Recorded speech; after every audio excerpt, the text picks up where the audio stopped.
The Trouble with Tribbles was well received by fandom and went down in history as one of the most famous episodes of Star Trek for its cute little critters, as well as the light-hearted Kirk and the terrible, horrible, no-good, very bad day theme. It was nominated for a Hugo, losing out to The City on the Edge of Forever, and would forever be listed on David Gerrold's biography. With that kind of success right out of the box, you'd expect Gerrold to be on a short list of writers to keep. But while he did give an uncredited rewrite to I, Mudd and co-authored the story for the Cloudminders, Tribbles was pretty much it for the old series. Bem, as discussed last month, was booted from the third season and would wind up on the animated series, and even then only because the script had already been paid for. A somewhat similar fate befell Gerrold's sequel to The Trouble with Tribbles, requested by Gene Roddenberry himself, actually. Gene wasn't much of a fan of the episode, actually, and he wasn't alone. Bob Justman didn't care for it either. But the episode was a big win for the struggling series, so building on that does look like a sound move, whether you're crazy about the episode or not. But Gene left for season 3, so Gerrold was rather surprised that the new guy, as everyone seems to refer to Gene's successor, was rather blunt about his dislike of Tribbles and just plain axed the project. But once again, a canned season 3 episode made the leap to the animated series, giving us today's sequel, More Tribbles, More Troubles. I talked a bit about the viewpoints related to the alleged plagiarism over Tribbles and Flat Cats last time. Always sure to be a sore spot for Gerrold, rather like having an asterisk next to your name for setting some record or something. But nevertheless, as I said, it was a popular episode, and when a group of children were visiting Filmation, Gerrold was asked if he would like to talk to them. They were excited to talk to the Tribble guy, and one of the kids started going on about how there should be a sequel. And Gerrold happily said that, in fact, he was making a sequel. So the kid started explaining why he thinks there should be a sequel and what this sequel should be about, and Gerrold said again that he was already making a sequel. The kid continued to lay out the entirety of his idea for a sequel, while Gerrold, as patiently as possible, said that they were making the sequel until he finally sent the kids on their way, and Gerrold went back to making the episode. And then the kid accused Gerrold of plagiarism, stealing his idea for the Tribble sequel. Some people just can't catch a break, can they? Gerrold wrote a letter explaining that this was not the case, and also told Filmation never to ask him to do that crap again. Alright, enough laughing at the misfortunes of others, let's get down to More Tribbles, More Troubles. Like The Trouble with Tribbles, this episode involves Sherman's planet and its constantly starving population. Robot ships are delivering quintotriticale, an improvement on quadrotriticale because it's one more, like speakers that go up to 11. The Enterprise is escorting them, but also takes note of a Klingon ship pursuing a much smaller ship nearby and smacking the hell out of it. Kirk would like to know what's going on before watching someone get blown to Kingdom Come, but the Klingons refuse to respond. So Kirk tells Scotty to beam the occupants over before that ship is destroyed, while he continues to try to get the Klingons to explain why they want this guy dead so badly. Scotty nabs him, but is having some trouble with the materialization, although this could be because he spontaneously grows a mustache.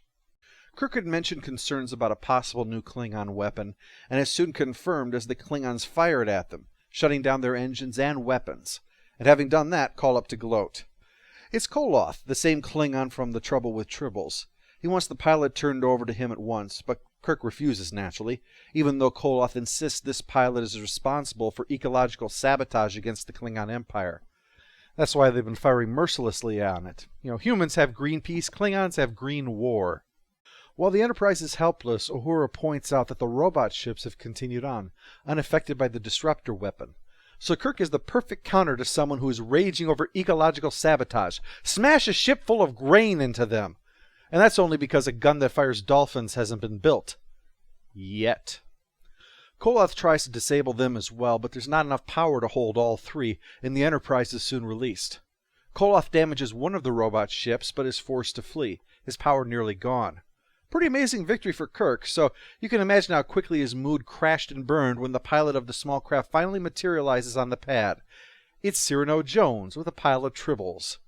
If it turned out to be Khan in assless leather pants and a cat mask, I don't think Kirk would have been more mortified. You might have noticed the Tribbles are all pink. Well, this is for the same reason the ship was pink back in the Slaver weapon. The producer was colorblind and thought that pink was gray. It's the same reason that Koloth appears to be wearing the garb of a baseball catcher that's trying to raise breast cancer awareness. Cyrano echoes the original episode by trying to placate the captain as Friend Kirk, insisting that these Tribbles are fine. He had them genetically modified, so they're not going to breed. They're perfectly safe now. And as for the job of picking up the Tribbles on Station K7, well, he sorted that out with a predator called a Glama, which eats Tribbles. The original plan was for it to be much, much bigger, and that Enterprise crew members would go missing, but thankfully it was realized that having people eaten alive, even off-screen, wasn't really in keeping with a comedy episode on a Saturday morning cartoon. Anyway, Cyrano says the Klingons are blowing things out of proportion. All he did was sell some Tribbles on a Klingon planet, which, considering Tribbles and Klingons despise each other, is an impressive achievement. Still, seems kind of out of proportion even for Klingons to react this way, and Spock points out that their new weapon is probably recharging at this very moment, readying for another attack. That's a problem, because with one of the robot ships damaged, they have to bring all of the grain on board the Enterprise. So much of it that it's even filling the corridors. And of course, Cyrano is again letting his Tribbles run amok. And while they're not reproducing, they're getting fatter, and still insisting on lounging on Kirk's captain's chair. The day continues to spiral downward as Koloth returns, now firing at the other robot ship and disabling its engines before it and the Enterprise engage them in battle. The impact causes some of the containers of grain to spill open, and the Tribbles gorge themselves like stoners around a giant bowl of Doritos. Koloth soon runs off, not using his disruptor, but Spock thinks the purpose of the attack was to weigh the Enterprise down even further, now having to tow the other robot ship, in addition to being filled with grain itself. And with the Tribbles getting fat off the grain, the Glommer can't eat them. They're too huge. Kirk, what can I do for you? Some, spick and flame gems, perhaps? Your Tribbles are all over my ship. My security men can't find them all. You need better security men, Captain.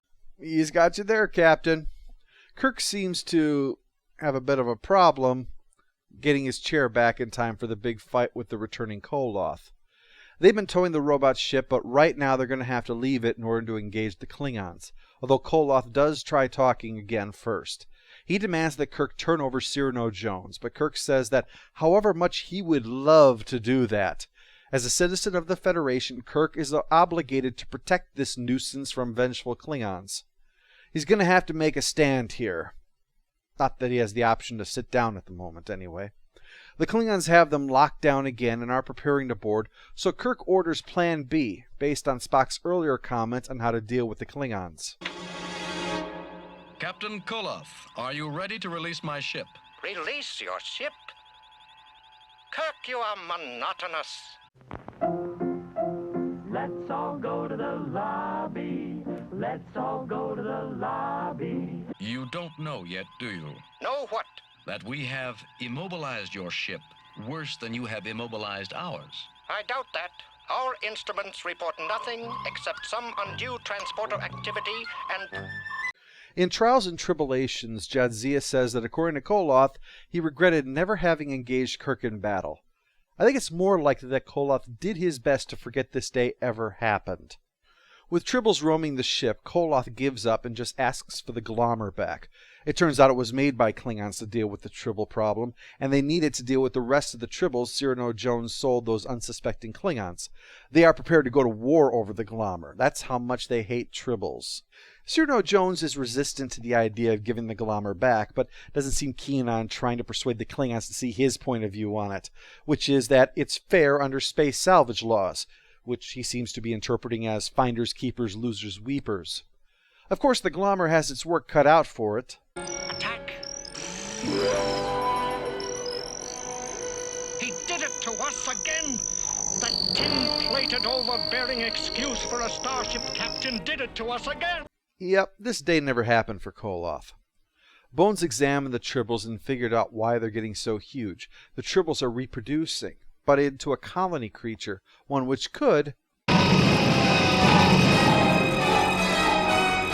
Yeah, that. Bones has a more practical way of doing that, resulting in the non-reproducing Tribbles that they were trying for in the first place. You didn't get this one, Bones. Oh, yes, I did. But it hasn't... Once again, Klingons are easy, Tribbles are an enemy Kirk can never outfox. Post-episode follow-up, annoying character goes to Pink Tribbles because it just makes the comedy a little too cartoonish, even for an animated show. Final score for More Tribbles, More Troubles is 8 out of 10. While it could have benefited from an expanded runtime, the combination of the serious Klingon plot with the comedic Tribble plot is quite enjoyable.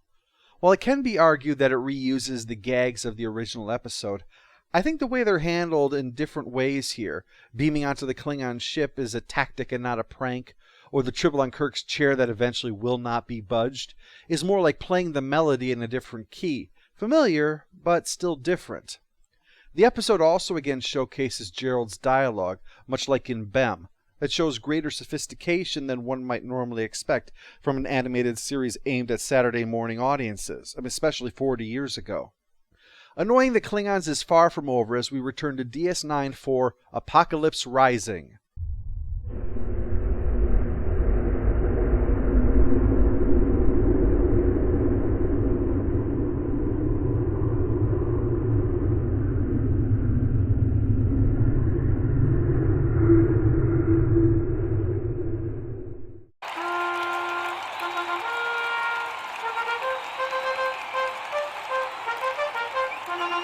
All hail the Overlord! All hail the Overlord!